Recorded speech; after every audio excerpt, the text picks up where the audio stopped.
Buenas tardes a todos. Muchísimas gracias por acompañarnos en esta primera edición de webinar que estamos haciendo como CISA-Agro.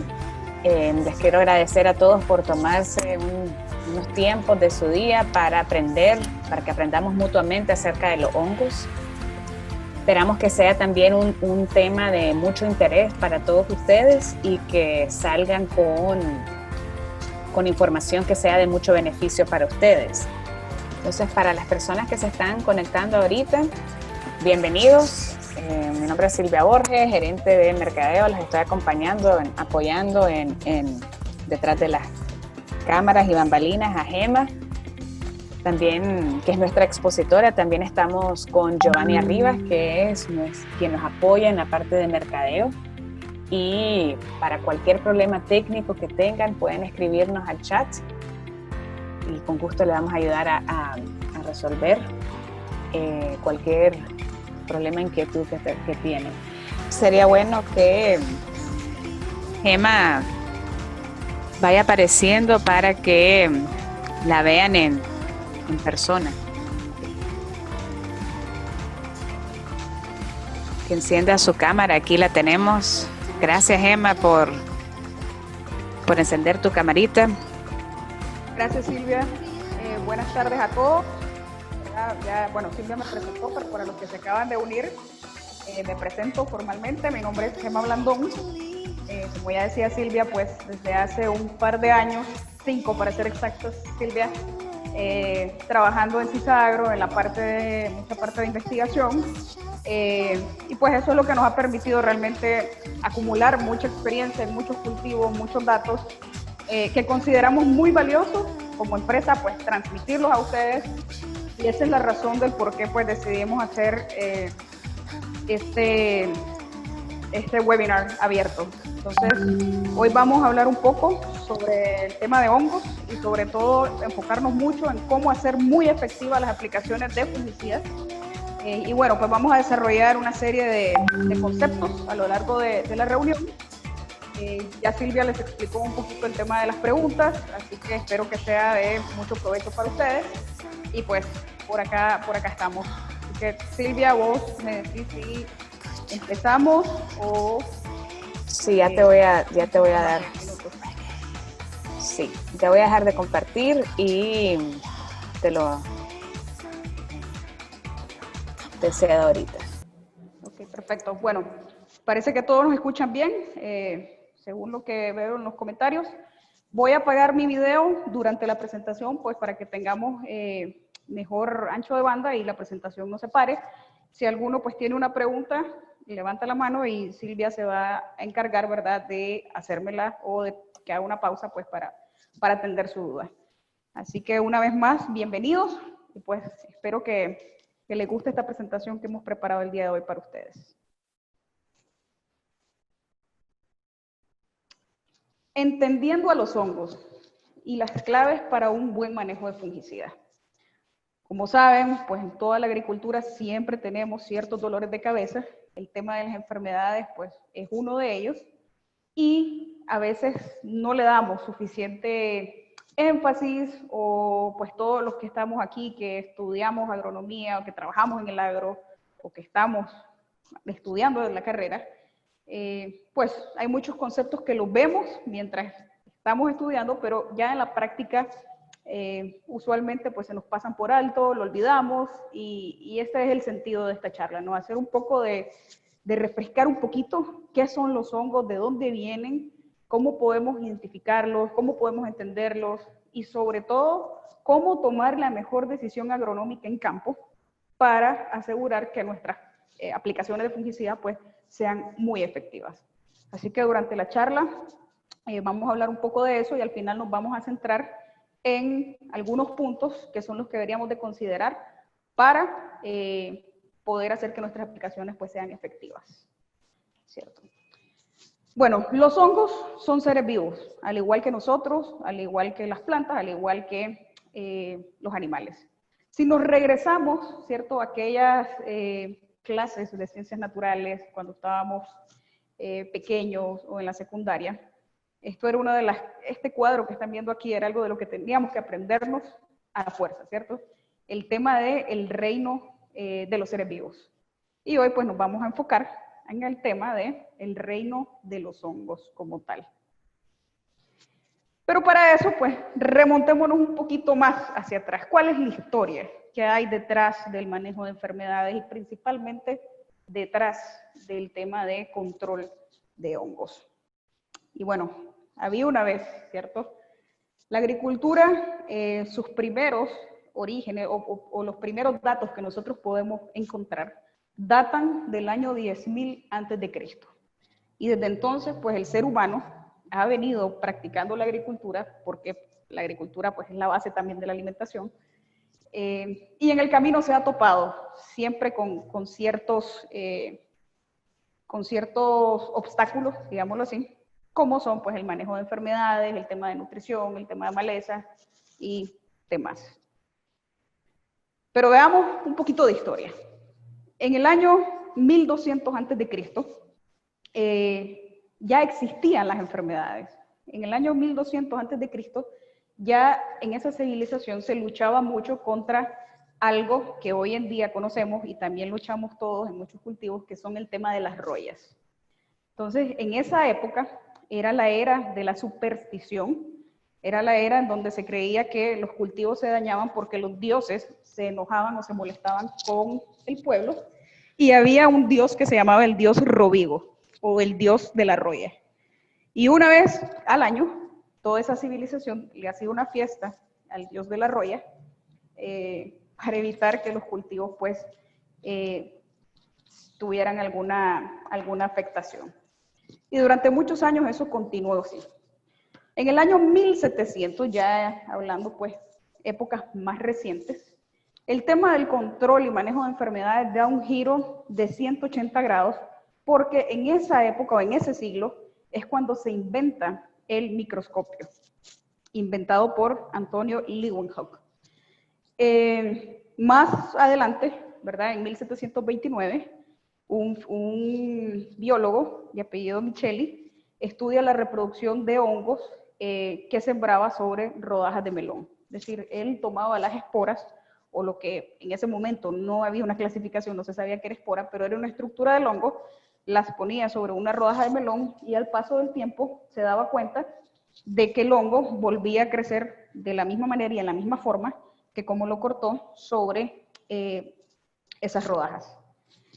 Ya en el año 1755, otro biólogo descubre que el carbón, o la enfermedad conocida como carbón, se propaga a través de las semillas.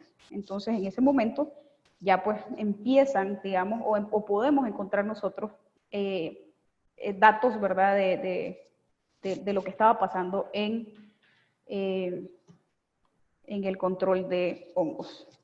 Ya en el año 1800, o en el siglo ya del 1800,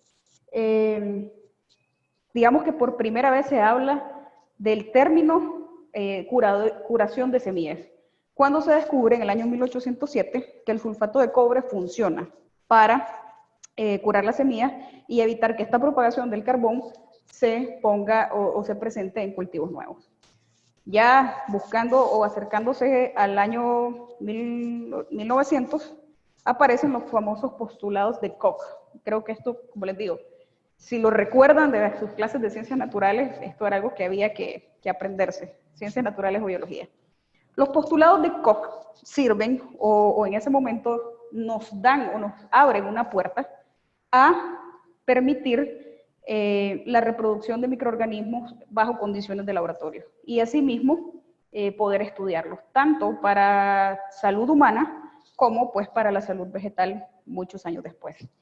Así que con esos postulados de Koch y de Petri, que fue el que inventó la caja Petri, por eso se llama así, dimos también un salto muy grande, ¿cierto?, en el tema de control de enfermedades.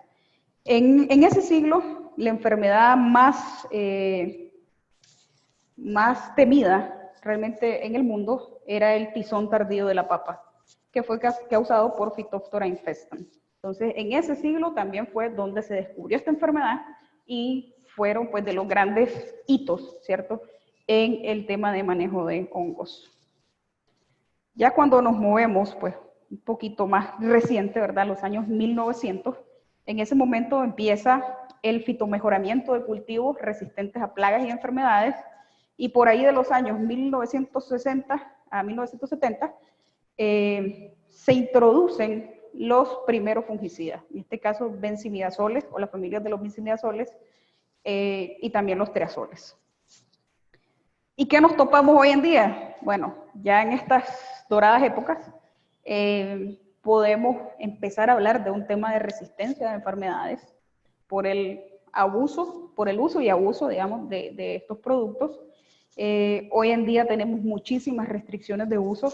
Ustedes saben que la mayoría, por lo menos nuestros cultivos principales, si hablamos de exportación, son café, caña de azúcar, maní, exportamos frijol y los exportamos pues a diferentes mercados. Entonces muchos de esos mercados hoy en día están prohibiendo inclusive ya el uso de productos como carbendazim, por ejemplo, que es un fungicida muy ocupado, o ciproconazol. Entonces las restricciones de uso cada vez van más grandes y hay una presión mucho mayor cada año para volver a, digamos, sacar toda esa parte de química, ¿cierto?, del manejo de cultivos y empezar a utilizar opciones biológicas. Entonces hay una gran corriente, hablando del tema de fungicida, pero hay una gran corriente de el uso de biofungicidas como tal. Y bueno, pues hablemos de qué es la fitopatología, para ir poniéndonos en contexto de todo esto que estamos hablando de los hongos.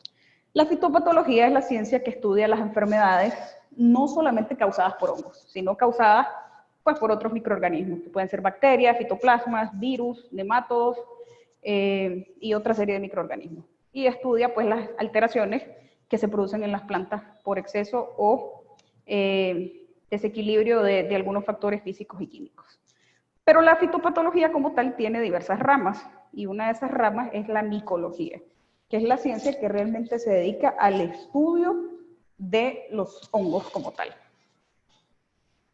Entonces, definamos o partamos realmente de la definición de qué es un hongo.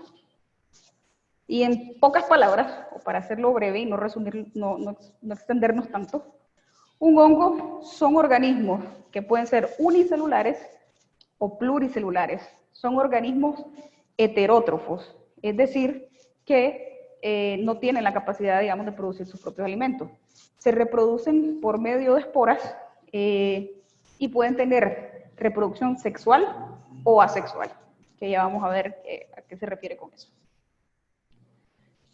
Cuando nosotros hablamos de hongos en agricultura, creo que ya es un concepto sesgado, porque inmediatamente nos imaginamos que al decir hongo es que tenemos un problema.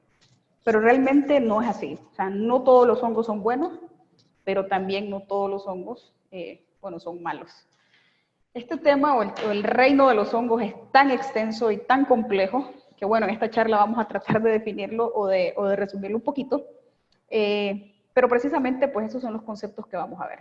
Entonces, para entender si un hongo es bueno o es malo, primero tenemos que entender cómo ellos están asociados al ambiente. En este caso, pues al ambiente de cultivo o incluso pues, a cualquier otro ambiente, porque también tenemos hongos que nos afectan a nosotros los humanos, hongos que afectan a animales, y etcétera. Entonces, los hongos viven en asociaciones ecológicas. ¿Por qué? Porque ellos necesitan realmente de otros seres pues, para lograr sobrevivir. Dentro de esas asociaciones tenemos dos tipos: asociaciones ecológicas y las asociaciones simbióticas. En las asociaciones ecológicas se divide, digamos, en 5 tipos distintos. Uno es la asociación neutral, que es cuando nosotros tenemos un ambiente en donde los hongos están creciendo individualmente, ninguno afecta el crecimiento del otro y ambos crecen libremente según pues su necesidad. Tenemos otra que es la antibiosis, y este es muy importante porque, bueno, si alguno reconoce esa imagen que tengo acá puesta en la pantalla, ¿verdad? Estas son las famosas tricodermas. La antibiosis es un ejemplo de cuando un hongo afecta el crecimiento o desarrollo del otro. En pocas palabras, pues se vuelve antagonista a otro hongo y compite con él por espacio. Entonces, cuando hablamos de microorganismos benéficos, por ejemplo, la tricoderma es de esta manera que actúa, o es esta la propiedad que ella tiene, ¿verdad? Una antibiosis, la posibilidad de afectar el crecimiento de un patógeno, porque pues tiene una alta tasa de reproducción y es altamente competitiva por espacio. Tenemos el sinergismo, que es cuando dos hongos van creciendo juntos a la misma vez, uno potencia, ¿verdad?, el crecimiento del otro. Y también tenemos la metabiosis, que la metabiosis es una consecuencia, o sea, es una sucesión más bien. Es una secuencia de sucesión por daños. O sea, dicho de otra manera, por esto es una papa, yo tengo un hongo que causa una lesión inicial, ese hongo después de la lesión inicial se retira y automáticamente entra otro hongo a tomar su lugar y aprovecharse, digamos, de esa lesión que dejó anteriormente. Entonces, esas son las asociaciones ecológicas y eso es lo que puede pasar, digamos, a veces en los cultivos nuestros. Las asociaciones simbióticas, por otro lado, son las que a nosotros más nos interesan, o hay una que nos interesa mucho más, que es, por ejemplo, la asociación simbiótica de hongos mutualistas. ¿Qué quiere decir esto? Que el hongo, esto que ven acá, es la ejemplificación de una micorriza, ¿verdad?, en una raíz. ¿Qué es una asociación simbiótica mutualista? Quiere decir que uno depende del otro. Es decir, en este caso, las micorrizas dependen estrictamente, ¿verdad?, de la raíz de la planta, porque la raíz de la planta alimenta al hongo con agua y nutrientes, perdón, con agua y carbohidratos, y el hongo alimenta o ayuda a la planta a la absorción también de agua y otros nutrientes que están en el suelo. Entonces, si se fijan, o quiero que queden claros en el concepto, ¿verdad?, de que no es lo mismo una simbiosis que un sinergismo. Una simbiosis es cuando pues hay entrega, digamos, de ambas partes y ambas partes se necesitan o se requieren.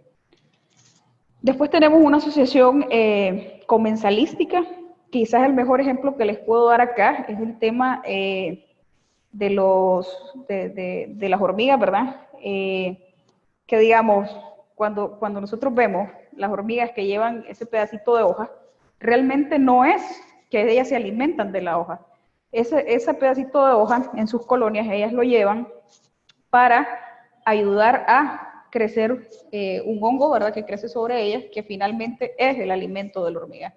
Entonces, esa es una asociación comensalística, donde el hongo necesita de este tejido verde y después, pues, los hormigas se alimentan del hongo. Y por otro lado están las asociaciones pues, antagónicas, que ya aquí entraría el tema de los hongos entomopatógenos, perdón, que son aquellos pues, que tienen la capacidad de parasitar un insecto, crecer sobre él y afectar todas las funciones del insecto. Y obviamente matarlo finalmente. Ahora bueno, esto es muy conocido, ¿verdad? Un hongo, pues, un hongo fitopatógeno es un hongo que afecta al cultivo de una manera económica significativa. Es decir, para que nosotros consideremos de que sí tenemos un problema de hongos, ya tenemos que tener un efecto de daño en un umbral económico, algo que nos impacte. Y esto lo conocemos muy bien y mucho lo hablamos, ¿verdad? De que las condiciones para que se desarrolle un hongo, que tenemos que tener un hospedero susceptible, un agente virulento y un ambiente propicio. Eso es la base, digamos, de las condiciones para el desarrollo de hongos. Pero yo quise agregarle una parte más a todo este tema. Y es el tema de las malas decisiones agronómicas que muchas veces nosotros tomamos en campo y que es de eso lo que vamos a hablar pues más adelante. ¿Por qué? Porque, bueno, podemos tener estas tres condiciones, pero si definitivamente no estamos tomando las mejores decisiones para controlar los hongos, simplemente estamos propiciando a que estas condiciones pues sean todavía más benéficas para el hongo y dañinas pues para nuestro cultivo y lógicamente para la bolsa, ¿verdad?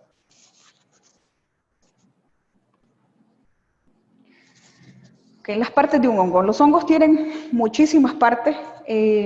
Aquí traté de resumirlo, digamos, partes un poco más importantes, porque pues quiero que todo esto lo vayan reteniendo, porque más adelante vamos a retomarlo.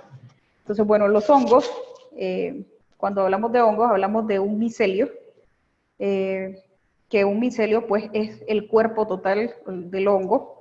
De ahí un micelio pues puede tener esporas, que son las esporas que finalmente germinan, penetran la hoja y empieza a crecer el hongo. Esto que vemos por acá es, digamos, un corte transversal de una célula y un hongo, y aquí podemos ver cómo este micelio ya ha penetrado la célula. Esta estructura se llama austorios, ¿verdad? Y es donde ella empieza a crecer. Después de eso, pues, cuando ya el hongo logró germinar, logró penetrar, el austorio ya se formó, él empieza a generar conidias, y esas conidias pues generan las esporas, que son las que se liberan, y finalmente pues ya tenemos un serio problema de hongos. En algunos casos se forman esto, ¿verdad? Que son los esclerosios, que son pues ya las estructuras que podemos observar, o estructuras del hongo que podemos observar. Y que incluso algunas pues quedan, digamos, duras o tienen la capacidad de permanecer en el ambiente por muchos años, hasta que rompe su ciclo de latencia y el hongo puede volver a germinar. Y bueno, ahí les dejo nada más muchas otras partes de los hongos, pero me enfoqué o traté de resumirlo en la lámina anterior. Ahora, bueno, hablemos pues cómo los podemos clasificar de una manera bastante rápida y sencilla.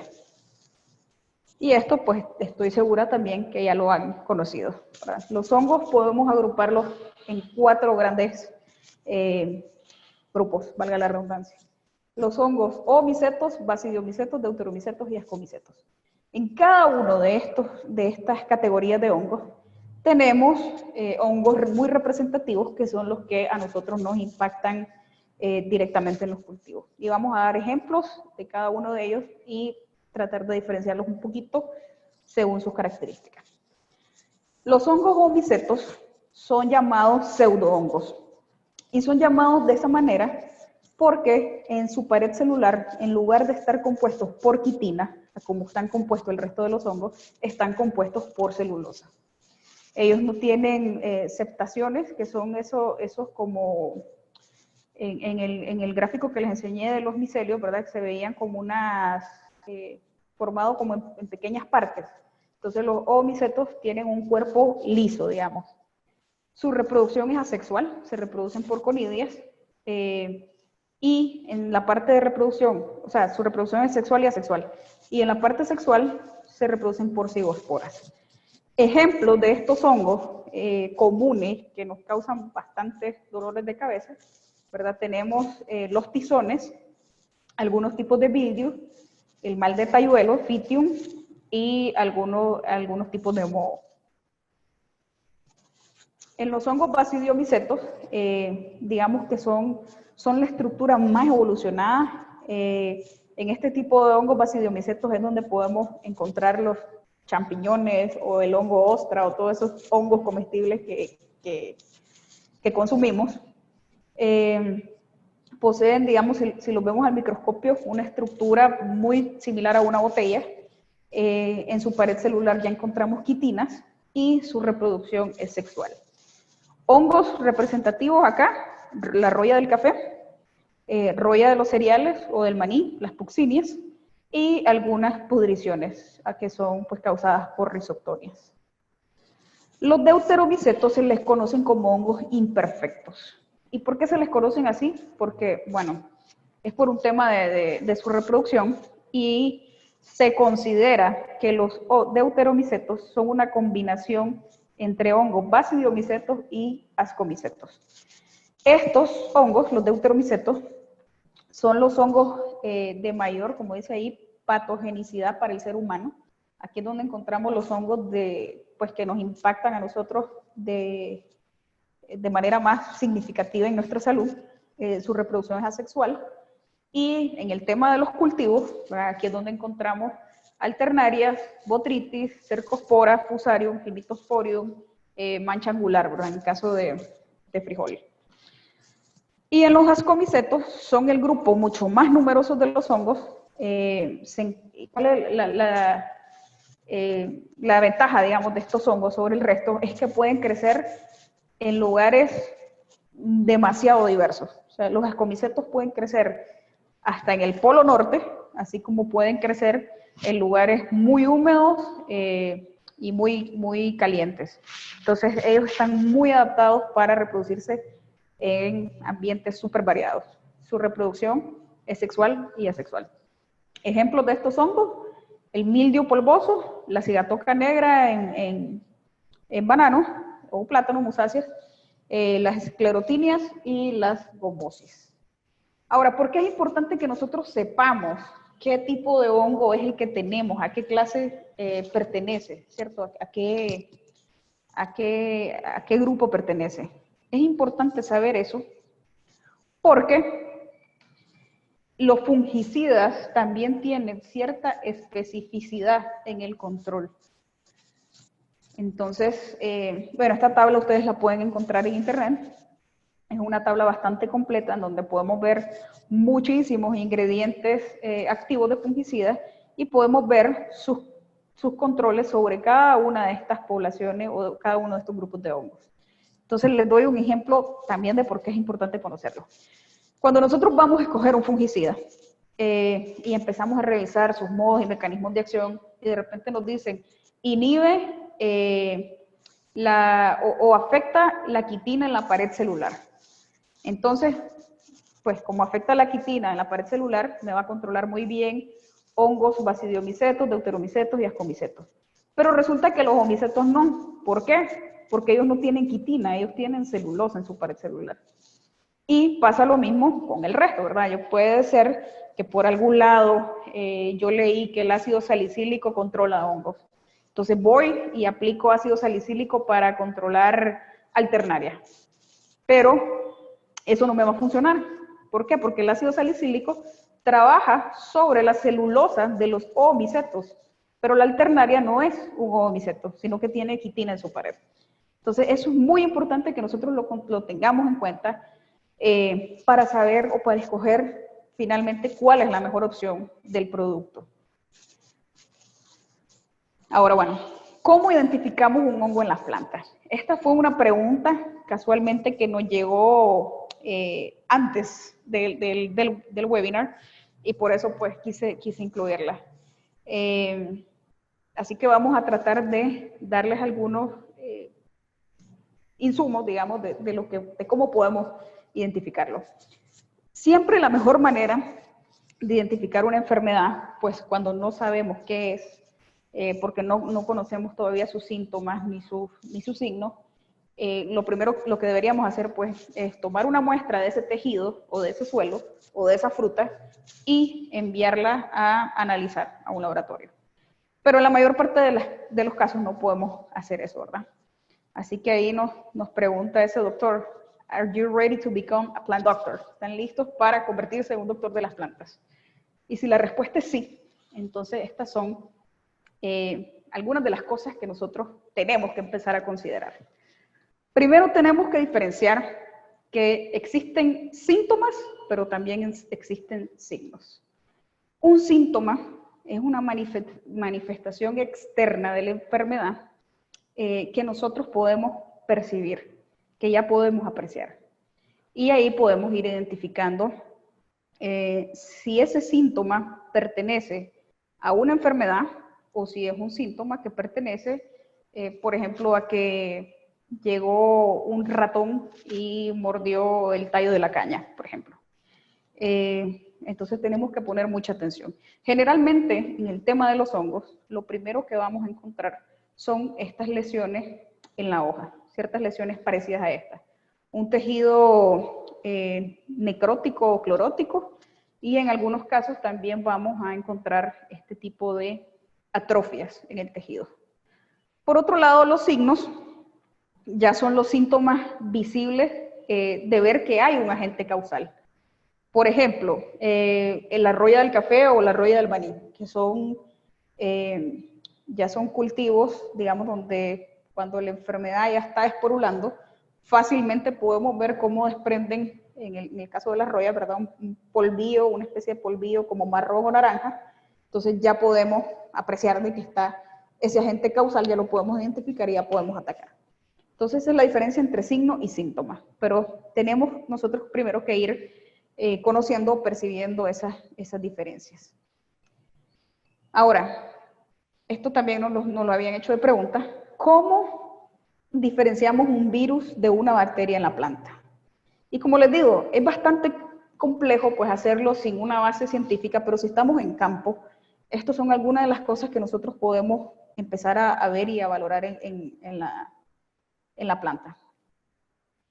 Los hongos generalmente presentan lesiones secas en la hoja. Ellos no tienen exudados y tampoco tienen olor. Un hongo, un daño por hongo en una hoja generalmente no huele mal. Y pues cuando ya es un hongo que está bastante avanzado, podemos ver que tiene esa especie de polvillo, ¿no? Que son las esporas que va a liberar al ambiente. Mientras que cuando tenemos una lesión por bacterias, pues generalmente se ve como una lesión más acuosa en las hojas o los frutos. Generalmente es mucho más fácil verlo en los frutos. Las bacterias huelen mal, tienen un olor bastante desagradable, como a pescado podrido. Y otra manera fácil, ¿verdad?, de poder saber si es una bacteria o un hongo, es comprobar si hay un exudado bacteriano. Y esto es bien sencillo de hacer. Simplemente tomamos un fragmento del tallo o de la hoja o de la fruta que nosotros queramos valorar, lo ponemos en un vaso de agua transparente con no sé, una especie de clip arriba solo para que quede suspendido, y podemos dejarlo reposar cierto tiempo para ver si presenta un exudado, como esto que se ve por acá. Pero no sé si lo apreciarán bien, pero acá se ve como unos hilitos dentro del agua, por acá también lo tenemos. Entonces eso ya nos puede indicar, ¿cierto?, si hay presencia de hongo o de una bacteria.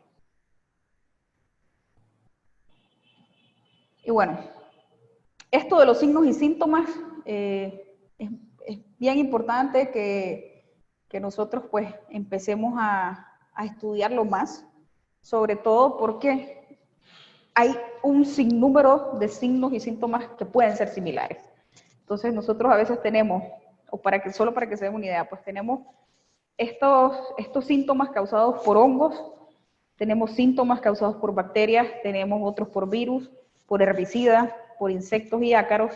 También tenemos problemas varios, que dentro de esos varios está pues temas de temperatura, el tema de roce entre frutos. Por ejemplo, en el caso de banano plátano, esto es bastante común y bastante tedioso, que las frutas se rozan entre sí, producen una fricción, y bueno, eso ya crea una ventana pues para más problemas de virus, bacterias, hongos, e incluso pues también tenemos, que no está puesto acá, pero el tema de las deficiencias nutricionales, que generalmente, o que pueden confundirse con problemas asociados a enfermedades. Entonces, es bastante complejo, ¿cierto? Pero pues estos son algunos tips bastante rápidos de los que podemos hacer para identificar si tenemos un hongo o tenemos una bacteria o cualquier otro daño en el cultivo. Ahora, bueno, siempre tenemos presente que tenemos que hacer un manejo integrado. pero lamentablemente nunca hacemos ese manejo integrado. Porque hoy por hoy, con la agricultura, como ha avanzado en la agricultura de nuestros días, lo más fácil, lo más rápido y no necesariamente lo más económico ha sido el control químico. Entonces, hoy en día cuando tenemos un problema de hongos, a lo primero que recurrimos es a utilizar productos químicos para controlar. Pero también pues tenemos otros tipos de controles, como el control cultural, que puede ser en este caso tratar de retirar de los campos plantas que sean hospederas. Control cultural puede ser también desinfectar las herramientas antes de utilizarlas de un cultivo a otro, desinfectarnos nosotros, como en el caso de las musáceas, cuando nosotros entramos a un campo, ¿verdad?, donde hay plátano o banano, siempre se desinfectan los zapatos para evitar pues propagar bacterias u hongos en ese suelo. Entonces todas esas son prácticas culturales que nosotros podemos ir haciendo para mejorar el tema de manejo integrado. Y lo otro, pues el tema del control biológico, que es algo que está creciendo muchísimo, una ola bastante fuerte, que pues definitivamente la agricultura va hacia ahí. Todos tenemos que ponerle el ojo a esto, tanto productores como nosotros los distribuidores, porque este es realmente el futuro de la agricultura. Esa es mi manera de pensar. Más adelante vamos a conversar más de eso. Pero en el control químico, que es lo que hoy por hoy tenemos, y de lo que vamos a hablar más, pues es del tema de los fungicidas, ¿cierto?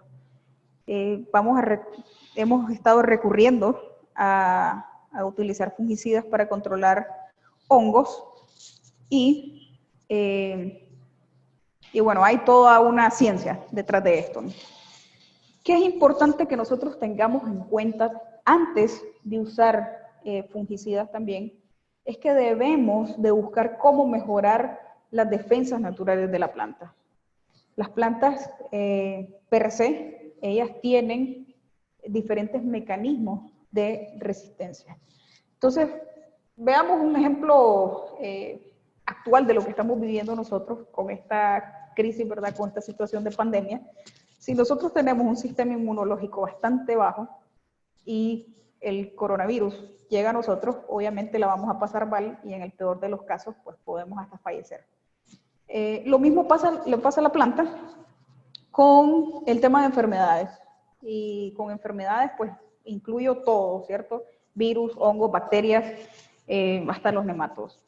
Entonces, si una planta tiene un sistema de resistencia bastante fuerte, puede hacerle frente a esa enfermedad de una mejor manera. Entonces, aquí tenemos algunos mecanismos de defensa de la planta, que son los pasivos y los activos. En los mecanismos pasivos, pues son barreras físicas. Digamos, hay plantas de que hacen la pared o la cutícula un poquito más gruesa para evitar o para ponerle una barrera, ¿cierto?, a esa enfermedad.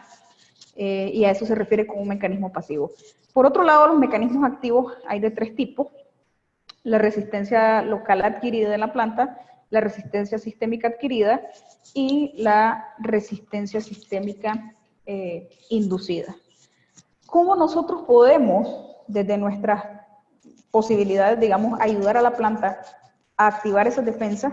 Es con el uso de productos elicitores o productos que sean precursores de esto que se llama fitoalexinas.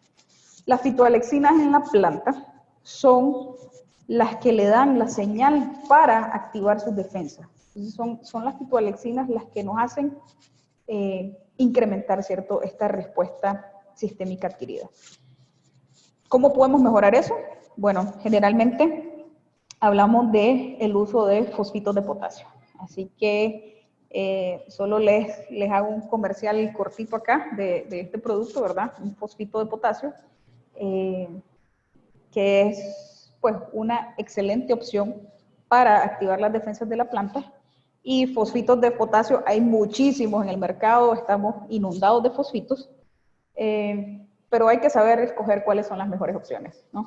Y en este caso, que les presento Atlante Plus, él no es un fosfito de potasio, sino que es un fosfonato de potasio. Esto quiere decir que, digamos, es una molécula un poco más grande. Si se fijan en las concentraciones, son mucho menores de lo que se van a encontrar en el resto de productos del mercado. Pero bueno, esto es una ventaja, porque al ser una molécula un poco más grande, tiene la capacidad de permanecer en la planta o de actuar en la planta por mucho más tiempo que un fosfito de potasio tradicional. Entonces, digamos que nos da mayor periodo de control. Aparte de eso, contiene ácido salicílico, que nos va a ayudar, pues, si tenemos problemas con hongos o micetos, como lo vimos anteriormente, ¿verdad? Con esos hongos de mohos, tizones o mildios. Ahí podemos ayudar incluso más a la planta. Aparte tenemos betaínas, que son, pues, un bioestimulante bastante bueno. Entonces, esa es una de las maneras de inducir las defensas de la planta. Ahora, bueno, cuando hablamos de los fungicidas, ya para ir cayendo un poco más en contexto, ¿no? La definición de un fungicida son sustancias que van a alterar el desarrollo normal de un hongo. Y dentro de los fungicidas tenemos un mundo también súper amplio. Incluso los modos de acción por los cuales nosotros podemos clasificar los fungicidas son, digamos, o tenemos más grupos que los herbicidas, pues. Y los herbicidas son de los que, tal vez de los modos de acción más estudiados o de los que más se hablan, pero vean todos los grupos que tenemos en cuanto a los fungicidas. O sea, tenemos muchísimos grupos. Vamos desde la letra A hasta, bueno, digamos la I, en orden de sucesión. Después tenemos el grupo P, los grupos desconocidos y los fungicidas de acción multisitio. Esto por lo general nunca lo mencionamos, nunca lo hablamos cuando estamos en campo o cuando estamos a la hora, ¿verdad?, de tomar una decisión de qué fungicida voy a usar. Y es muy importante que lo conozcamos porque esto tiene que ver mucho con el tema de resistencia. Entonces ya les voy a explicar por qué también. Esta es una clasificación que se ha hecho por este grupo que se llama FRAC. La FRAC es un comité que existe de resistencia a los modos de acción, digamos, de diversos fungicidas. Entonces, les recomiendo que busquen este manual en internet, porque está muy bueno. Ahí pueden encontrar toda esta clasificación de estos modos y mecanismos de acción, y pues van a encontrar también los activos que pertenecen a cada grupo, y bueno, más información sobre la resistencia de hongos hacia este tipo de productos. Porque, bueno, cuando nosotros hablamos de resistencia, lo primero que se nos viene a la mente es la resistencia de malezas herbicidas. Eso es lo que tenemos hoy por hoy en la mente, ¿verdad? Pero muy pocas veces hablamos de estos otros tipos de resistencia de otras plagas o enfermedades. Y bueno, ¿qué es la resistencia? Pues la resistencia es cuando ese producto va perdiendo su acción biocida sobre el target biológico. Es decir, cuando un herbicida deja de ser dañino para esa planta, cuando un insecticida deja de ser tóxico o letal para ese insecto, y bueno, lo mismo pasa con los fungicidas, ¿cierto? Y resistencia la tenemos o las podemos clasificar de diversas maneras. Podemos clasificar la resistencia por un cambio en el lugar de acción,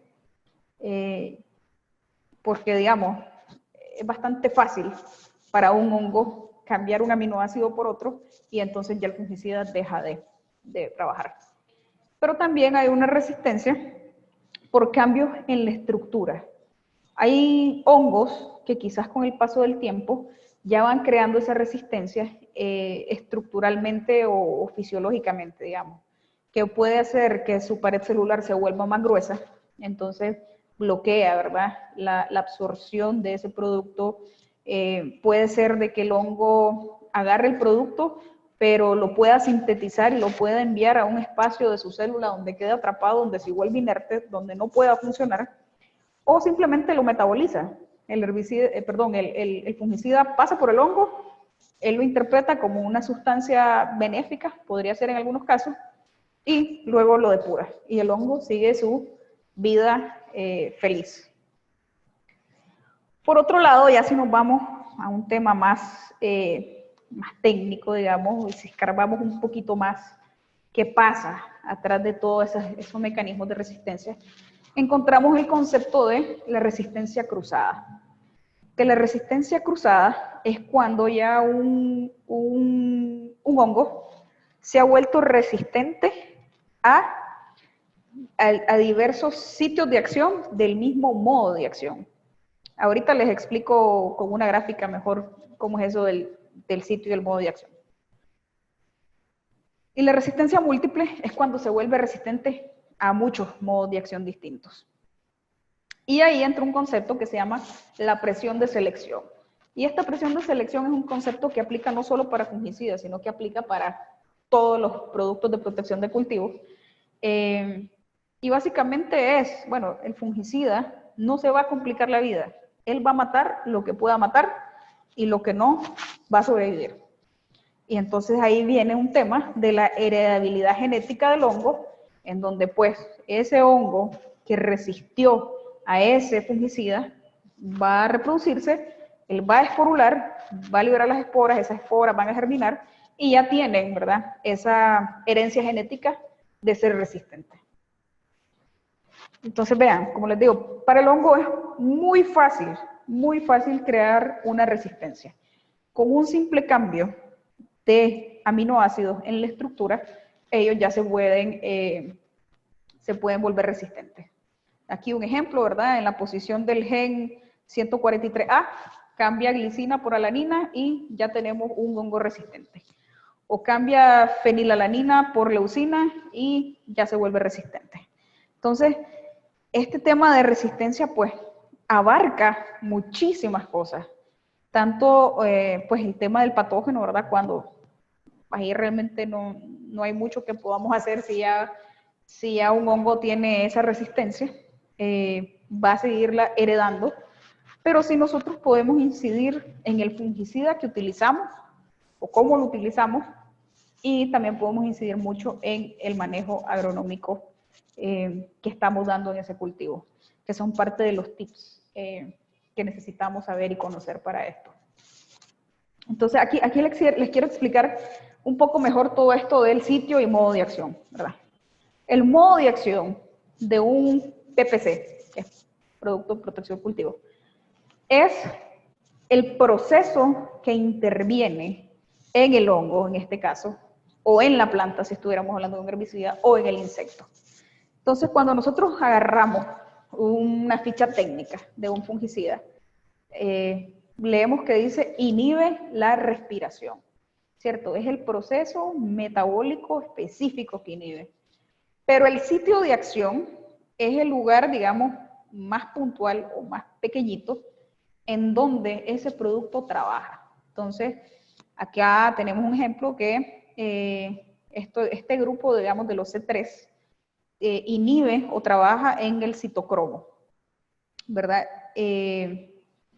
Por acá tenemos este otro, el C5, que no actúa en el citocromo, sino que desacopla, dice, la fosforilación oxidativa en la pared de la mitocondria, que es donde se da la respiración. Y bueno, así tenemos después otras clasificaciones, ¿verdad?, de su grupo químico, hasta que llegamos a su nombre común, que es lo que nosotros conocemos. Y aquí pueden ver un ejemplo, ¿verdad? Puse algo bastante común, que son las estrobilurinas. Entonces aquí podemos ver el azoxystrobin, piraclostrobin, trifloxystrobin, y así sucesivamente.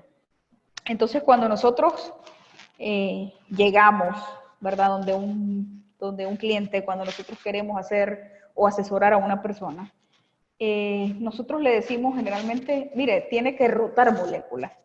Entonces, si usted está usando azoxystrobin por mucho tiempo, no use azoxystrobin, mejor use piraclostrobin.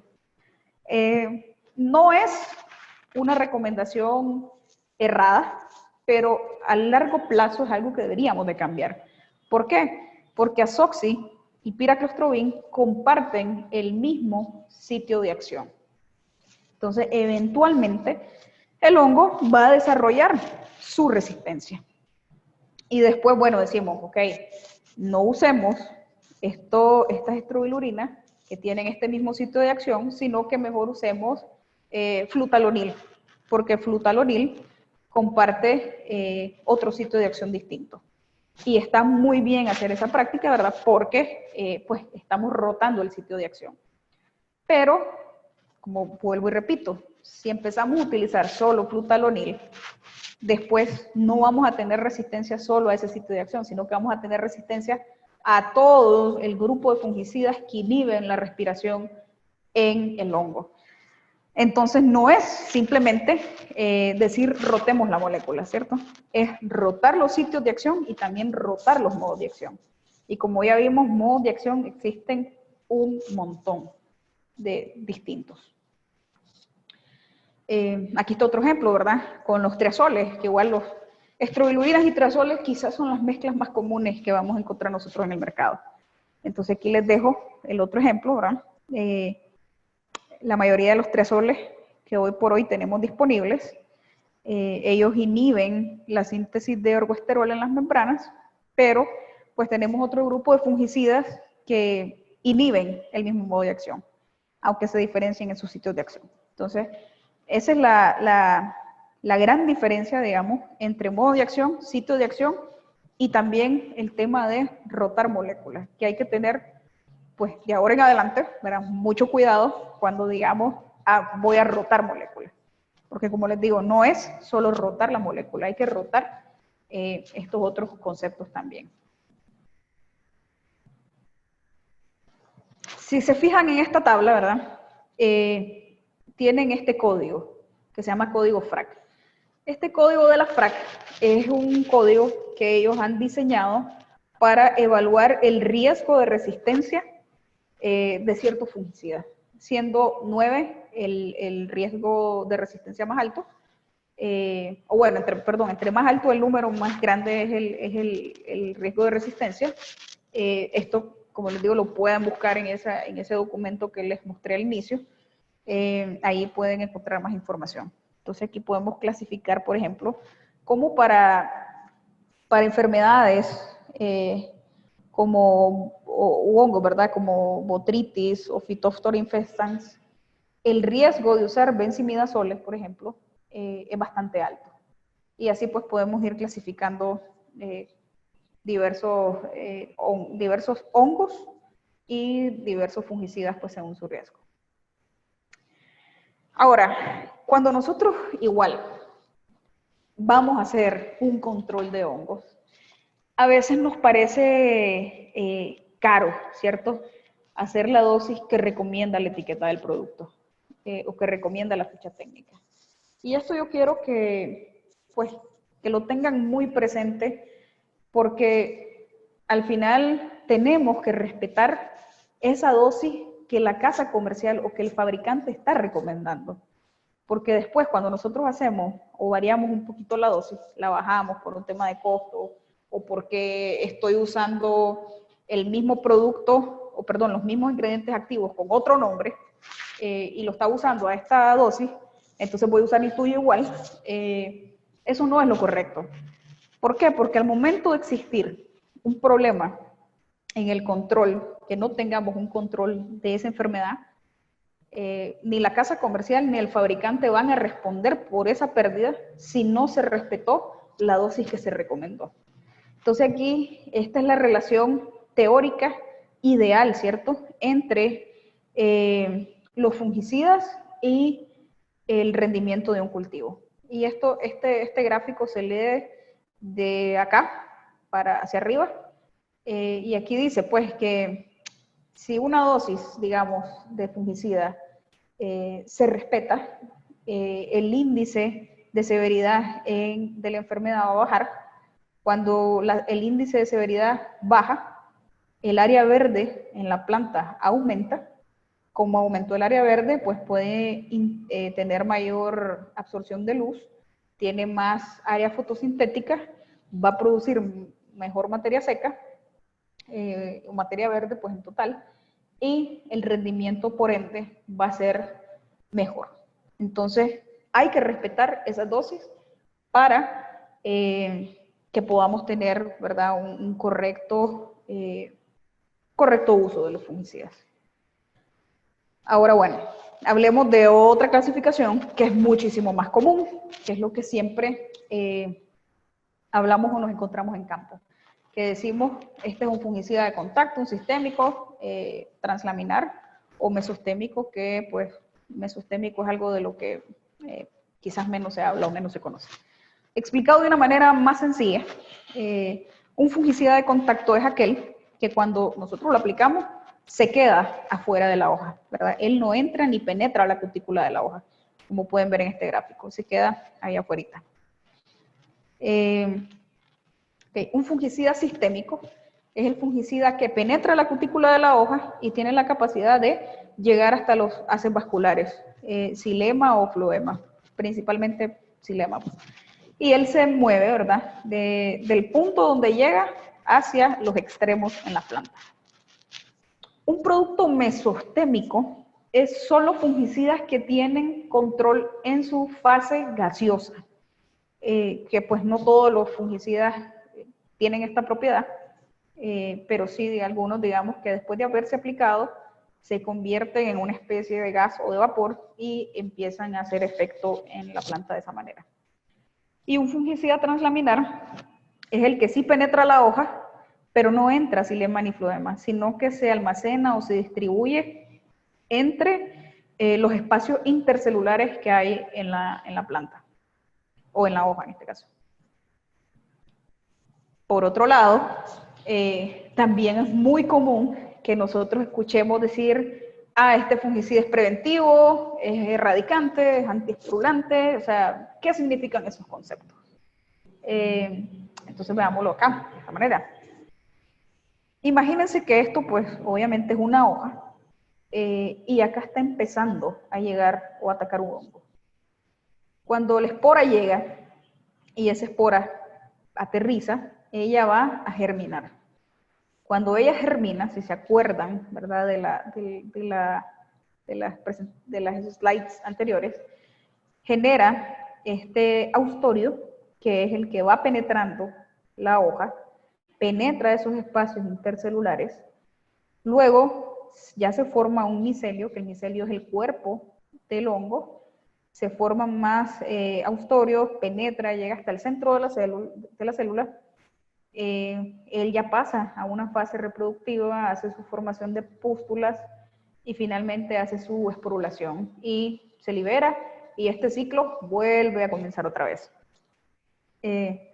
Para nuestra mala suerte, ¿verdad?, todo lo que pasa desde la germinación de la espora hasta el crecimiento del micelio nosotros no lo podemos observar. No hay manera de que visualmente nosotros nos demos cuenta de que eso está pasando, porque son, pues, organismos microscópicos. ¿Qué es lo que nosotros ya vemos? Nosotros ya miramos esta parte, la formación de pústulas y la esporulación.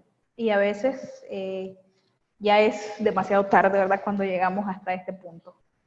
Pero bueno, cuando nosotros decimos que un fungicida está actuando de manera preventiva, es precisamente porque él evita el contacto de esta espora con la planta, o evita que esa espora germine. Entonces estoy adelantándome al hecho, ¿verdad? Estoy previniendo que eso suceda.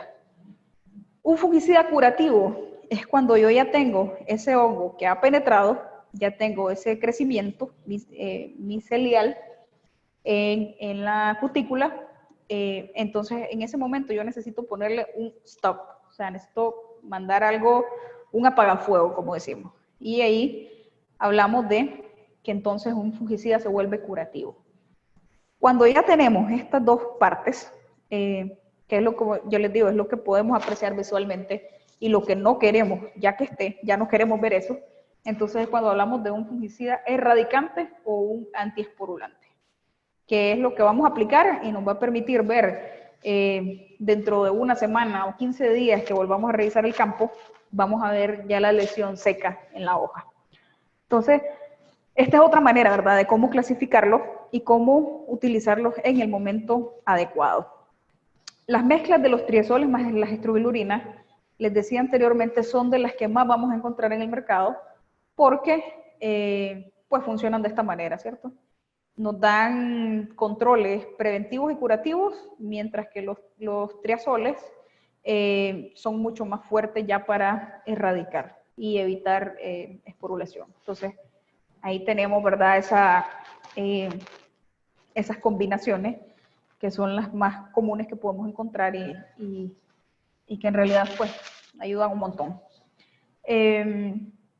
Otra cosa que tenemos que tener en cuenta, que no lo tengo acá, pero sí se los quiero mencionar, también es mucho en el tema de los triazoles, mucho cuidado pues en cuál tipo de triazol vamos a utilizar y para qué lo queremos. En este caso, quiero darles un ejemplo de un triazol que se llama flutriafol, que es un ingrediente activo, parte de este producto que se llama Metropol. Metropol es una combinación de azoxystrobin más flutriafol. El flutriafol es un triazol, digamos que los más nuevos, es un triazol que tiene un peso molecular más bajo que otros triazoles y por ende puede entrar a la planta mucho más rápido y actuar de manera mucho más rápida cuando queremos, ¿verdad?, estos efectos de choque, estos efectos erradicantes. Cuando nosotros queremos un fungicida tal vez un poco más preventivo, entonces podemos usar triazoles que tengan un peso molecular mucho más alto, como el caso de propiconazol o hexaconazol, pues que son en peso molecular son un poco más altos. Entonces, entre más grandes sean, más pesados sean, ellos van a permanecer, ¿cierto?, más tiempo en la planta. Entre más rápidos sean, van a hacer más efecto de choque, más apagafuego, pero pues también van a salir algo rápido, ¿verdad? Ahora, bueno, ya habiendo repasado, ¿cierto?, todos esos conceptos, habiendo identificado los tipos de hongos, los tipos de fungicidas según su modo de acción, según pues esta clasificación si son de contacto, sistémico, translaminar. Ahora pues hablemos de las cosas prácticas que nosotros podemos hacer en campo para incrementar la eficiencia de esos productos fungicidas. Entonces aquí yo les he puesto estos 5, ¿verdad?, grupos, por así decirlo, o los 5 pasos que nosotros deberíamos de considerar y tomar en cuenta al momento de hacer las aplicaciones. Algo muy importante que tenemos que considerar siempre es la formulación de los productos. Estas son las formulaciones de productos que nosotros conocemos. Y para dividirlas de manera sencilla, hay 2 grupos, las formulaciones líquidas y las formulaciones sólidas. Y dentro de ellas, pues vamos a encontrar más subgrupos. Aquí pueden apreciar o ver, ¿cierto?, cada formulación, por qué está compuesta. Entonces, por dar el ejemplo, los concentrados emulsionables, los EC, están compuestos por un solvente orgánico más un ingrediente activo más un coadyuvante aparte. Las soluciones verdaderas, como glifosato, digamos, glifosato es un SL, está compuesto por agua más la solución verdadera que es finalmente pues, el activo. Y así pueden ir viendo cada una de las cosas que componen las formulaciones. Esto es importante saberlo y es importante conocerlo porque el orden de mezcla en tanque es una de las cosas que más nos pueden pasar factura al momento de hacer una aplicación en campo. La formulación, esta formulación va también muy ligada al tamaño de la partícula. Y el tamaño de la partícula va ligada, obviamente, a la cobertura en la planta, pero también va ligado a todo un tema físico-químico que puede pasarle al producto cuando está en el tanque de mezcla. Esto pues es un metro, digamos, y todas sus escalas, las escalas más pequeñas. Para que nos demos una idea, el ojo humano, lo que nosotros podemos apreciar, o sea, nosotros podemos apreciar muy bien hasta un tamaño de 200 micrómetros. 200 micrómetros es el diámetro de un cabello humano. Ya después tenemos lo que es invisible a nuestro ojo, pero sí lo podemos apreciar con un microscopio óptico, ¿verdad? Hasta 200 nanómetros. Después tenemos ya moléculas más pequeñas, como el agua, que son 280 picómetros. Acá se separa lo visible de lo invisible. Ya protones, electrones y la unidad más pequeña que se conoce hoy, que es el neutrino, que se mide en yoctómetro, es algo que no podemos apreciar. ¿Y esto para qué nos sirve en la agricultura? Se estarán preguntando. Bueno, para esto. Cuando nosotros en productos de protección de cultivo generalmente nos movemos por acá, en productos que son suspensiones concentradas o emulsiones concentradas. Es decir, son productos bastante grandes, pues, o moléculas bastante grandes. Generalmente vamos a encontrarlos en esta medida de los 150 micrómetros, porque pues es el tamaño generalmente de los filtros que se utilizan en los equipos de aplicación y también pues el tamaño, digamos que más sugerido para la aplicación de agroquímicos en hoja. Bueno, cuando ya tenemos soluciones verdaderas o los productos SL, por ejemplo, son mucho más pequeños y entonces pueden tener una penetración mucho más rápida en la planta. Y cuando tenemos estas formulaciones nuevas, que son las microemulsiones. Y las microemulsiones es una formulación pues, donde también debemos de movernos hacia ahí para ser más eficientes. ¿Por qué es importante también esto en el tanque? Porque bueno, cuando nosotros tenemos moléculas muy pesadas, como estas suspensiones o emulsiones, en el tanque de aplicación va a predominar una fuerza de gravedad, es decir, las partículas van a tender a precipitarse. Pero si nosotros tenemos microemulsiones o soluciones verdaderas, como son moléculas más livianas, lo que va a estar más presente ahí, lo que va a predominar, son las fuerzas intermoleculares. Es decir, que estas partículas se van a mantener en suspensión en el tanque, no vamos a tener este problema, ¿verdad?, de precipitaciones, entonces se nos va a hacer mucho más efectiva una aplicación. Otra cosa importante es la tecnología de aplicación. Cuando nosotros hablamos de tecnología de aplicación, pues nos imaginamos o quisiéramos, ¿cierto?, estar aplicando con drones en nuestros campos, que sería lo ideal, pero pues tenemos que apegarnos más a nuestra realidad. Nosotros no tenemos esta posibilidad, pero sí tenemos muy buenas opciones en el mercado. Hay autores que citan que el proceso de aplicar agroquímicos en los cultivos es de los procesos más ineficientes que nosotros podemos hacer en la agricultura. Imagínense. Porque pues pasamos por muchos procesos, valga la redundancia, hay muchos temas, muchas reacciones, el tema de la pulverización, cómo lo hacemos, qué condiciones tenemos en ese momento, nos va a afectar muchísimo, muchísimo en la aplicación. Entonces, tenemos que ir afinando, diría yo, ese tema de la aplicación. Y aquí tenemos este autor, Brown, en 1951, dijo una frase célebre, que en la protección de cultivos, el arma química que estemos utilizando debe ser utilizada como un bisturí y no como una guadaña.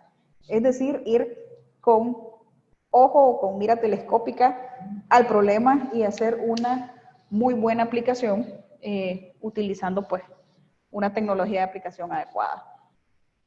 Y para una tecnología de aplicación adecuada, ¿qué es lo que necesitamos? Necesitamos que un equipo tenga una presión constante para que no varíe la pulverización o el tamaño de gota. Necesitamos pues tamaños de gotas adecuados y uniformes. Y en este punto es muy importante el tema de boquillas. Necesitamos, bueno, como les digo, boquillas ideales. que los equipos sean de un material duradero, para que obviamente tengamos mucha vida útil de eso, que los materiales sean resistentes a la corrosión, porque a veces estamos usando algún producto que pueda corroer las lanzas o las mangueras o las mismas boquillas de nuestro equipo, y al final eso pues va a presentar un problema, porque si eso se va deformando, el tamaño de gota también se va a deformar, la presión va a cambiar, y pues la aplicación no va a servir del todo. Necesitamos tener una excelente cobertura en la hoja. Idealmente, si estamos trabajando con un equipo de mano, pues no solo pensemos en las condiciones buenas para el cultivo, sino también pensemos en el operador. Pues muchas veces estar moviendo o agitando la mano constantemente es muy cansado para las personas, entonces pues tenemos que pensar en todo eso.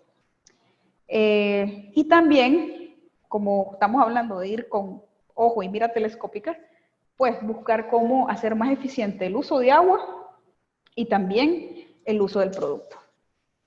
Y quizás se estén preguntando, pues, ¿dónde encuentro ese equipo ideal o ese equipo perfecto? Y la buena noticia es que sí existe, y ahí pues yo les presento, señores y señoras, a los equipos Matavi. Matavi es, digamos, el pulverizador por excelencia, diseñado por Geusberg Group.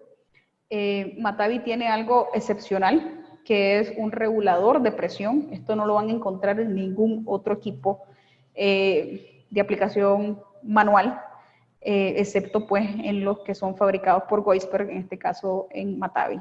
Entonces, es un excelente aliado para la pulverización de cultivos. Si quieren, pues, aprender un poquito más sobre este tema de tamaño de gota uniforme y qué tipo de boquilla utilizar según el tipo de producto que vamos a poner en el cultivo, les recomiendo que vayan a la página de Facebook de CISA y busquen este video que subimos hace 2 días, en donde pues explica muy bien todo este tema de la selección de boquillas y la importancia, cuál utilizar para herbicida, cuál utilizar para insecticida, fungicida, para espacios abiertos o cerrados. Entonces es un video bastante completo, de unos 5 minutos aproximadamente, que pues va a enseñarles bastante de ese tema. Y pues Matavi lo tenemos disponible aquí en CISAGRO. Y si estamos hablando de cultivos extensivos, pues también tenemos, ¿verdad?, el equipo más idóneo o adecuado, en este caso Chifarelli. Entonces, igual en nuestra página de Facebook o en el canal de YouTube pueden encontrar más información acerca de estos equipos. Ahora, bueno, otro punto importantísimo, y esto yo siempre se lo recomiendo a todos, y es el uso de los coadyuvantes. Dentro de los coadyuvantes, pues podemos encontrarlos o definirlos, ¿verdad?, en otras categorías, como son los reguladores de pH, son los agentes dispersantes, son los agentes depositantes, son los surfactantes, y bueno, hay otro montón, ¿verdad?, de clasificaciones. Pero, ¿por qué es importante un coadyuvante? ¿Por qué deberíamos religiosamente usarlo en nuestras aplicaciones de PPC?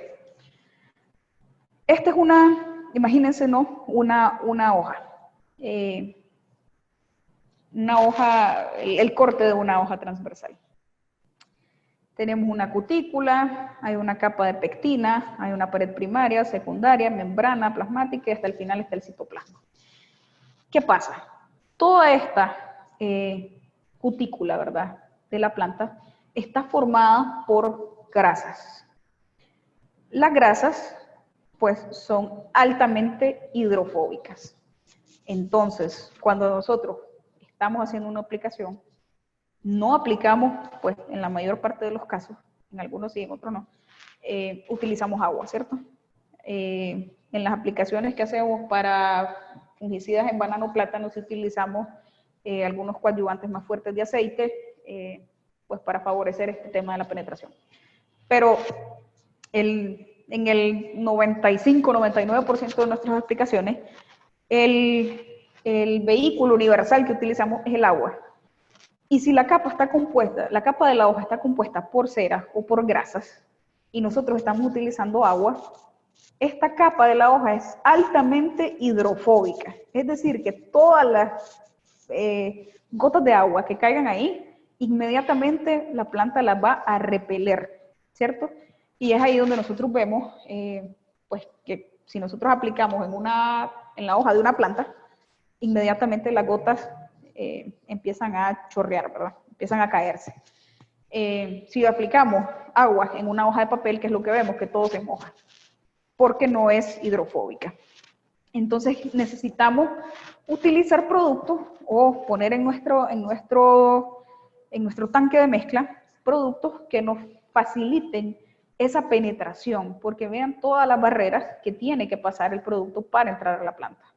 Entonces necesitamos usar agentes que rompan, ¿verdad?, la tensión superficial, que nos den una mayor cobertura de la gota en la aplicación.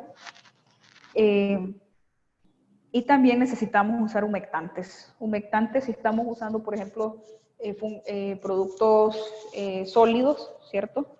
Que tienen la penetración en la planta un poco más difícil, entonces tenemos que usar ese tipo de productos. Tema importantísimo, el de pH. Pues generalmente lo obviamos, no solo en el tema de fungicidas, sino también en cualquier otra aplicación que hagamos, pues por lo general lo dejamos de fuera, pensamos que es un costo más que estamos poniéndole, pero no debería de ser así, ¿no? Es un pensamiento erróneo, equivocado, y deberíamos de usar, como les digo religiosamente, los reguladores de pH. Cuando nosotros tenemos mezclas con pH ya por encima de 7 hasta 14, que es la escala más conocida, todos los productos sufren una hidrólisis alcalina. Es decir, que esa molécula se rompe y esa molécula se disocia y ya no puede hacer su función de matar el hongo en este caso. Y vean, esto es un ejemplo real de una finca en el norte del país, una mezcla donde pues se está utilizando todo este conjunto de productos. No se utilizó, o bueno, sí se utilizó un regulador de pH, pero el orden de mezcla influyó mucho. De manera que al final de la mezcla, el pH final estaba alrededor de 8. Cuando lo dejábamos reposar, no un par de horas, sino un par de minutos, esto era lo que pasaba. Una separación de fases total, una sedimentación del producto. Ténganlo por seguro que lo que estaban aplicando ahí no funcionó absolutamente nada, porque estas condiciones ya vuelven a los productos incompatibles. Y veamos o expliquemos este fenómeno de lo que pasa acá, de manera química, de manera un poco más científica, digamos, qué es lo que está pasando en esos tanques de aplicación. Bueno, lo primero es que no siempre se respeta el orden de mezcla, ¿cierto? El orden de mezcla ideal debe ser esto. Siempre vamos a partir de lo más insoluble hasta lo más soluble. Entonces siempre vamos a partir desde los polvos mojables hasta, en algunos casos, los foliares, porque son lo más fácil de disolver. Porque si nosotros hacemos todo esto a la inversa, la mezcla se satura y cuando nosotros querramos aplicar un polvo mojable, ya va a estar pues, muy saturado y no se va a poder realizar la aplicación. Pero bueno, químicamente, ¿qué es lo que pasa? Químicamente pasan estos dos conceptos, estabilidad y agregación. Cuando nosotros tenemos agua y vamos a disolver un producto, a esos productos le podemos llamar coloides, a esas estructuras o esas moléculas, esas partículas.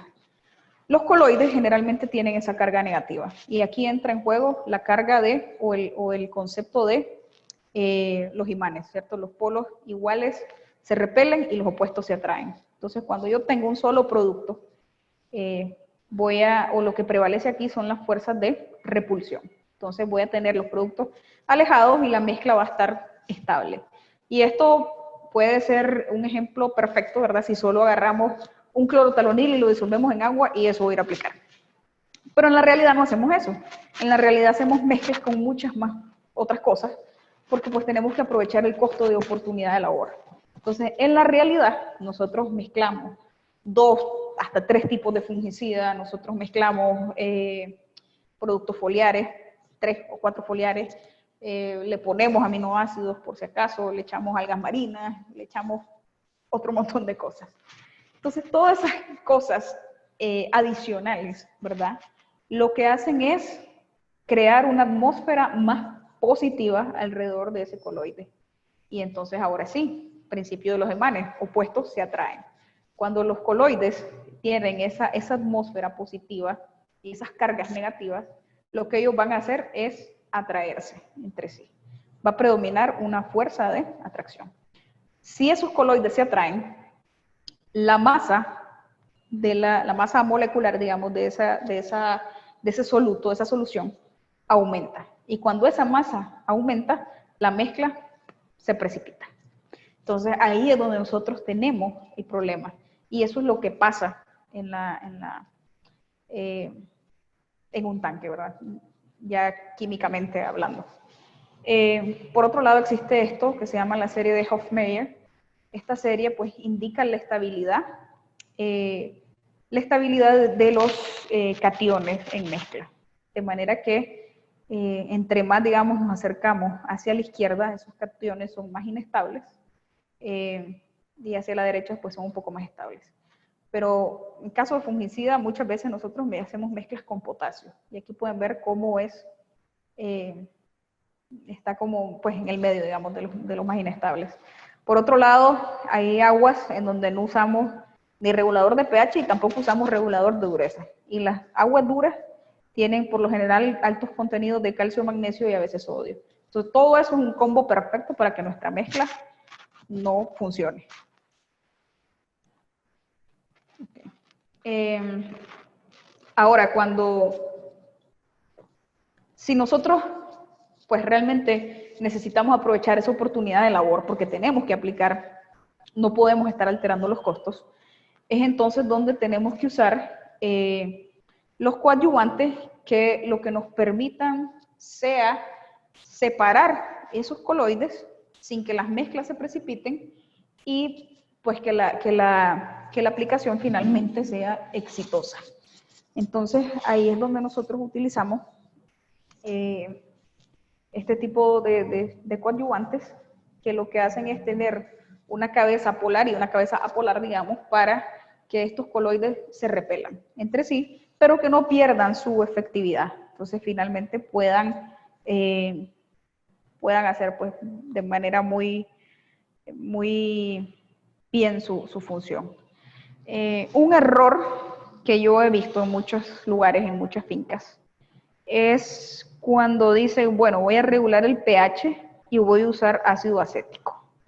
Porque el ácido acético, pues, es más económico que un regulador de pH que puedan encontrar en una casa comercial. Más fácil de conseguir, más fácil de manejar, no sé, pues hay muchos supuestos, pero el más común es por el tema económico. Utilizar ácido acético para bajar pH para una aplicación no es lo correcto, no es lo mejor, porque bueno, nosotros hablamos del tema pH, pero nunca hablamos del pKa o el punto de ionización. Eso es un concepto bien distinto. Y esto pasa cuando nosotros utilizamos un ácido acético. Un ácido acético tiene pues su estructura química y su base conjugada. Cuando nosotros utilizamos ácido acético en la mezcla, sí vamos a modificar pH, pero a medida de que el pH se modifica, ese ácido se debilita. ¿Qué quiere decir que se debilita? Que se disocia. O sea que ese ácido suelta protones en la solución. Y cuando suelta esos protones, la masa de la solución aumenta. Y si la masa aumenta, la mezcla se precipita. Entonces, es bien importante de que no utilicemos pues ese tipo de productos o de ingredientes para bajar los pH. Por algo existen ya los reguladores de pH fabricados y formulados y empaquetados en una botella que nos van a dar pues, este tipo de propiedades que son las que necesitamos.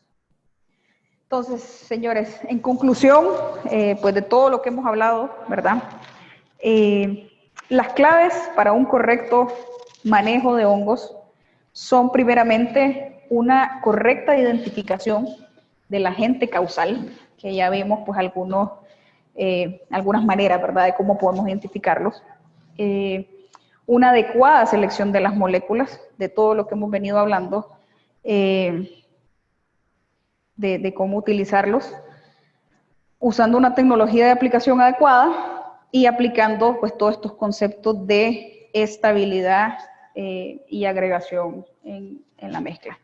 ¿Y esto cómo lo logramos? Bueno, pues lo logramos haciendo la mejor selección de productos, utilizando los mejores equipos de aplicación y finalmente, pues con la mejor asesoría y acompañamiento técnico que podemos dar en CISAAGRO.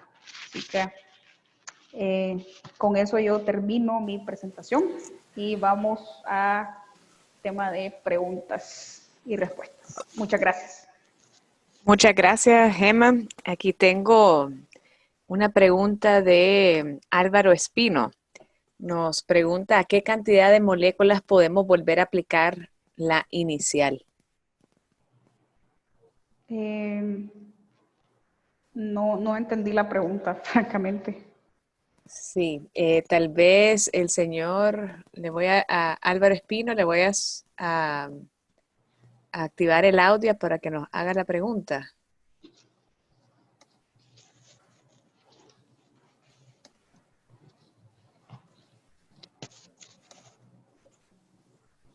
¿Aló? Álvaro, ¿Aló? adelante. Sí. Buenas tardes, ¿cómo están? Muy Buenas bien, tardes, gracias. Álvaro. Buenas tardes. Primeramente, ¿verdad? Felicitar a Gemma Gemma, mi pregunta era, bueno, que no se entendió, ¿verdad? Era respecto a que usted decía, ¿verdad? Que había que ser, había que estar rotando moléculas, ¿verdad? Por ejemplo, usted hablaba sobre las estrobiluриnas, ¿verdad? Y también los triazoles. Entonces, mi pregunta era, bueno, si comenzamos con estrobilurina, ¿verdad? Una, después cambiamos a triazoles. Después, ¿a cuántas moléculas yo puedo volver a la molécula original de estrobilurina primera que estaba utilizando yo? ¿A cuántas? Pues, o sea, o si solamente se hace, por así decirlo, una estrobilurina, un triazol, una estrobilurina, un triazol. No sé si me comprende la pregunta. En este caso, para ver a cuántas moléculas se puede, hasta cuántas moléculas yo puedo estar intercambiando y volver a utilizar la original que tenía, pues. Ok, a las cuantas, digamos. O pongamos así a las cuantas. Sí. Bueno, es un tema que también va a depender mucho, como lo vimos, de la enfermedad que queramos controlar en ese momento. Lo ideal sería, Álvaro, rotar o utilizar, por ejemplo, fungicidas de acción multisitio, después entrar con una combinación de estrobilurina más triazol, después buscar otro modo de acción distinto. Realmente no hay una receta o un calendario, ¿verdad?, a seguir, porque pues va a depender mucho también de lo que nosotros podamos adquirir en ese momento.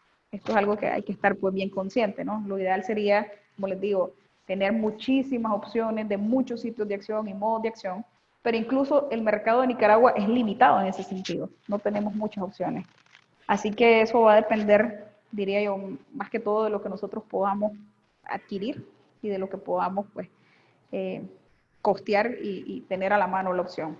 Pero lo ideal sería estar rotándolo constantemente. Entonces, Ok, está bien. más o menos va por ahí la pregunta, pues no hay una muy definida. Ok, está bien, muchísimas gracias. Gemma, creo que es un comentario del señor Darwin Ochoa. Algo acerca de los síntomas de deficiencia de nutrientes también afectan y los nematodos. Eso fue en una parte de tu presentación que él agregó el comentario. Sí, era cuando estábamos viendo pues el tema de los signos y síntomas, de que definitivamente hay muchos que pueden ser similares, ¿verdad? Entonces hay que pues buscarnos, lo que yo recomendaría buscar algunas guías, alguna información que nos pueda también dar más noción de cómo, pues a ver si tenemos un problema de nematodos o de deficiencias nutricionales o de hongos, porque hay algunos que sí se parecen entre sí. Ok. Por el momento no tengo más preguntas, Gemma. Creo que tu charla fue bastante explicatoria y no sé si querés hacer algunos comentarios antes de terminar. Tengo un nuevo mensaje, espérenme. La rotación de cultivos sería una buena opción para disminuir la presencia de hongos. Por supuesto que sí. A ese comentario. Bueno, voy a leer Sí, la pregunta. pregunta Edwin Giovanni Martínez. ¿La rotación de cultivos sería una buena opción para tratar de disminuir la presencia de hongos? Por supuesto que sí.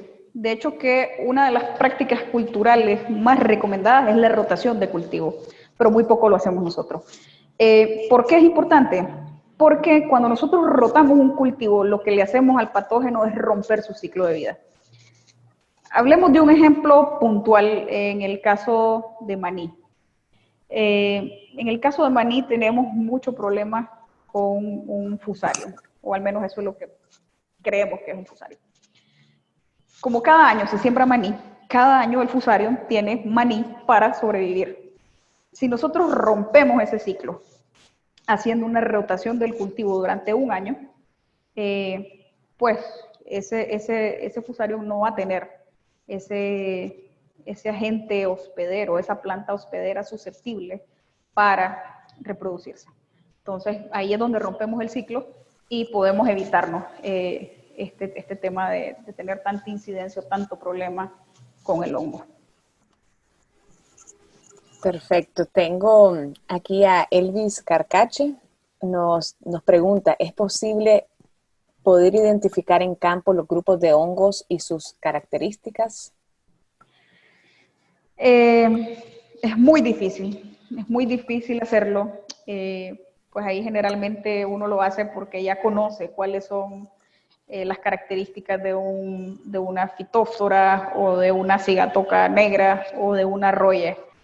Pero un hongo que nosotros no conozcamos para identificarlo así al detalle en campo es bastante difícil. Aún si tuviésemos un microscopio chiquito de los que ahora podemos adaptar a los teléfonos, es bien complejo, ¿no?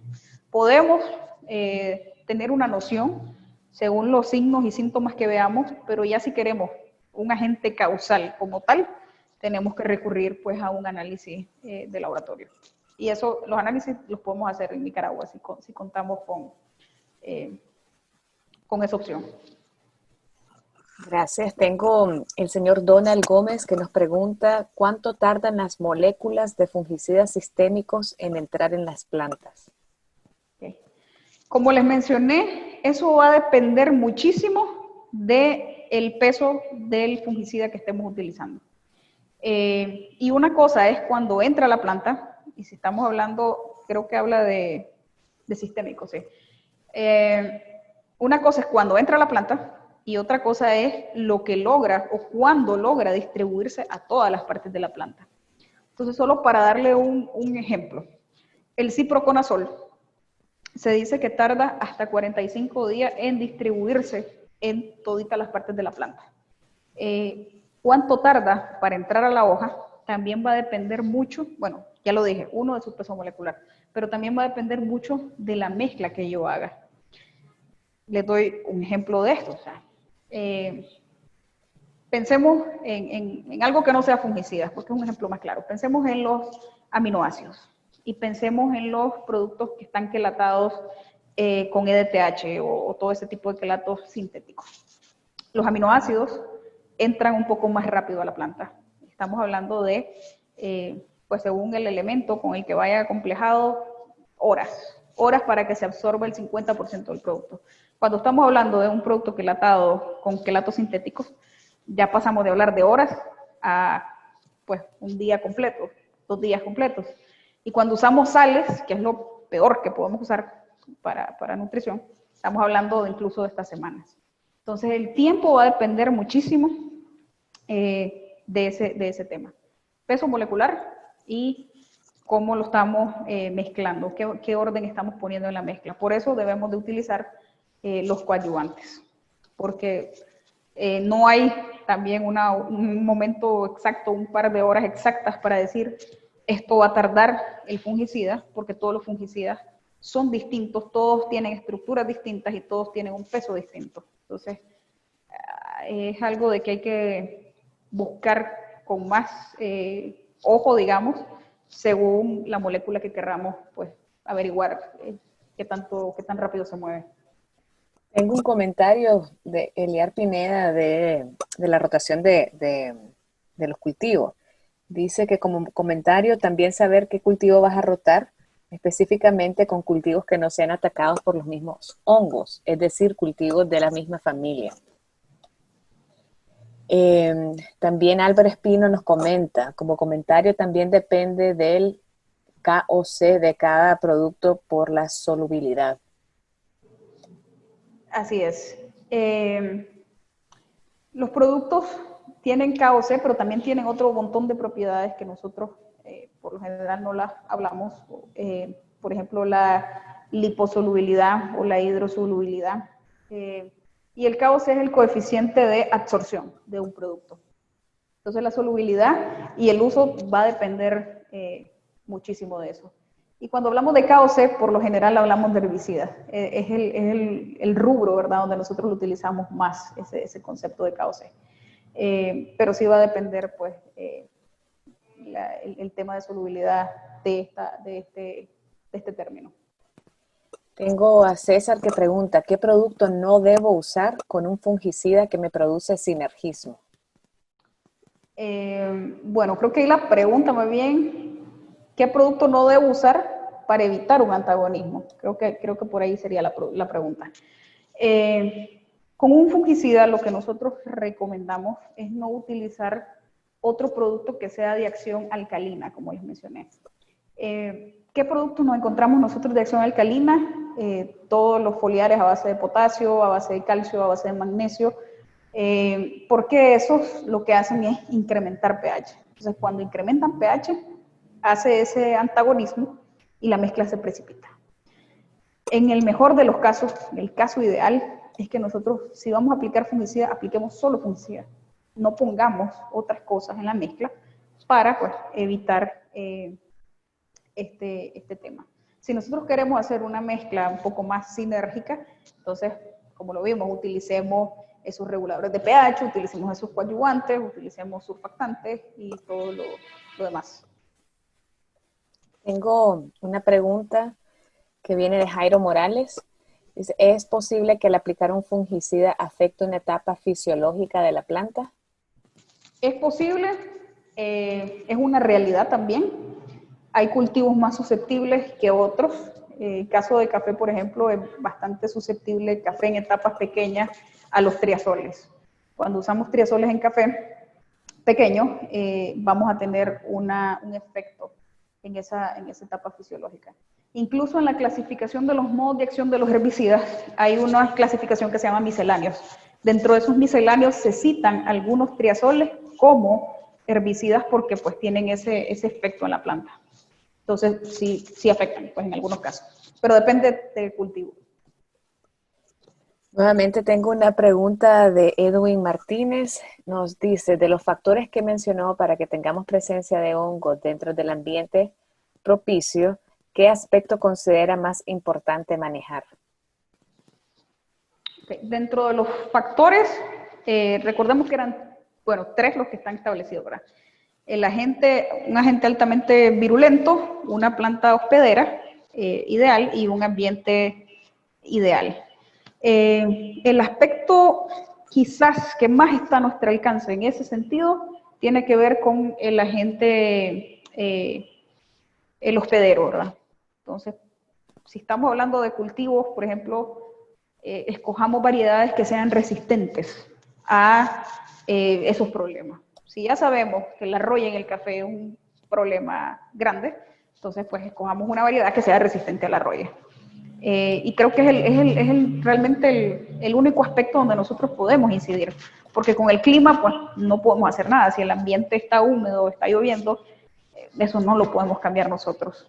Y la fisiología del agente causal tampoco podemos incidir, pero sí podemos incidir al menos en ese término de la variedad que escogemos, y como yo les mencioné en el rompecabezas, ¿verdad? El tema de las decisiones agronómicas. Tomemos correctas decisiones. Tengo una pregunta de César. ¿Puedo usar fungicida con Bombardier? O sea, si puedo usar con bioestimulante. Sí se puede, César. De hecho, a ver, una planta como tal no necesita de un fungicida. Nosotros aplicamos el fungicida porque queremos matar el hongo que está afectando esa planta. Pero la planta, o sea, no requiere un fungicida para su metabolismo, para sus funciones. ¿Por qué nos va a ayudar poner un bioestimulante? Porque, bueno, cuando nosotros ponemos un fungicida, un herbicida, un insecticida, el cultivo lo va a absorber y lo va a metabolizar. Y eso es algo que nosotros estamos poniendo de afuera hacia adentro de la planta. La planta lo va a tomar, lo va a pasar a sus sistemas vasculares, lo va a metabolizar. Entonces, ella va a gastar energía. Y cuando nosotros ponemos un estimulante es para que la planta no gaste energía, o ayudarle, ¿verdad?, a que toda esa energía que está gastando en depurar ese producto, se la reponemos con el uso de un bioestimulante. Y Bombardier, que lo menciona César, pues es un bioestimulante que tenemos en CISA, que es un bioestimulante súper completo, que nos va a ayudar en muchos términos de esto, no solamente en estrés por depuración de agroquímicos, sino en estreses causados por el ambiente y por otras cosas.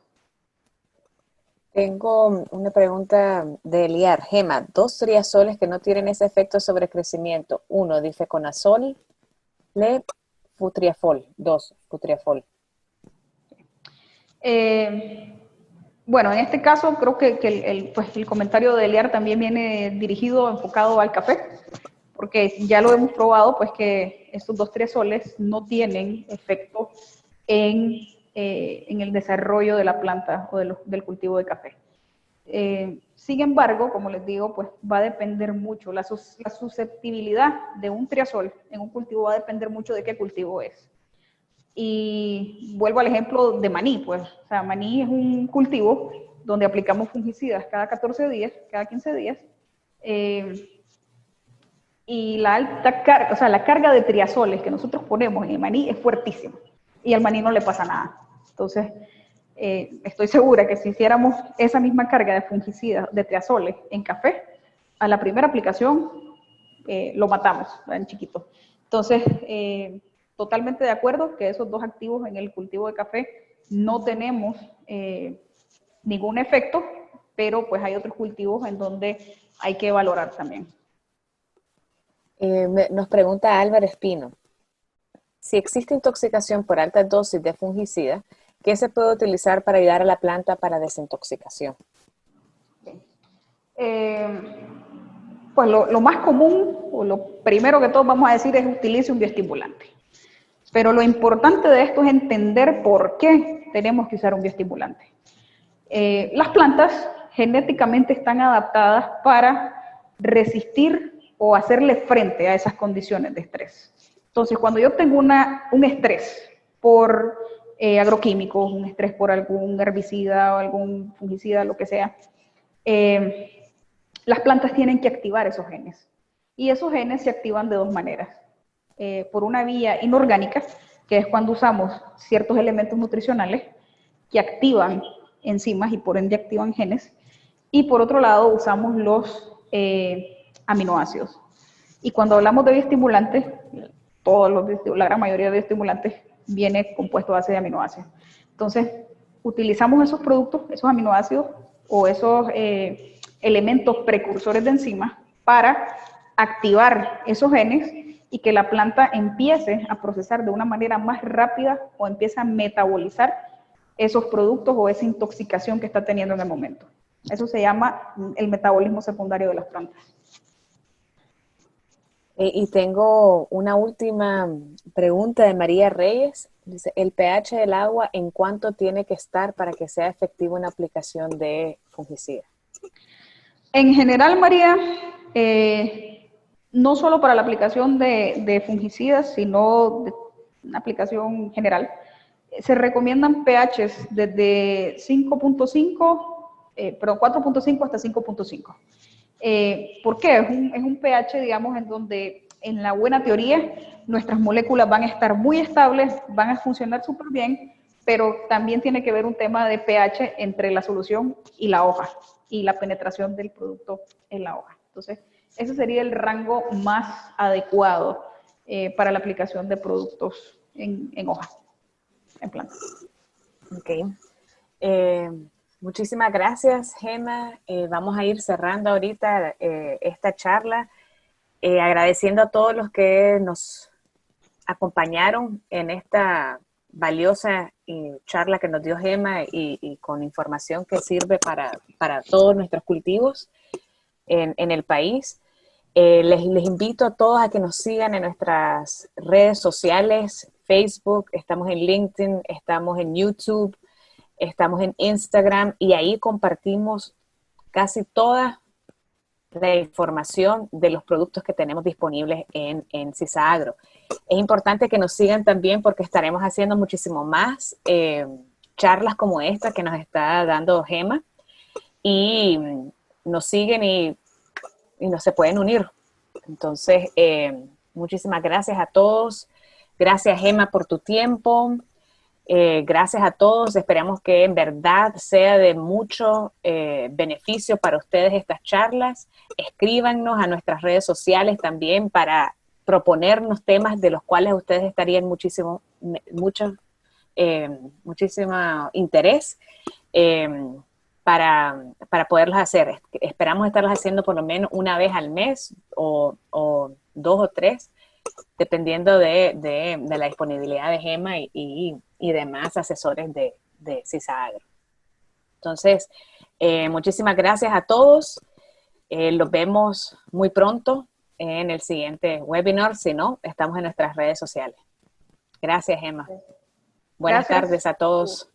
Igualmente, gracias a todos y pues siempre a la orden. Así que muchas gracias por acompañarnos y que tengan una feliz noche.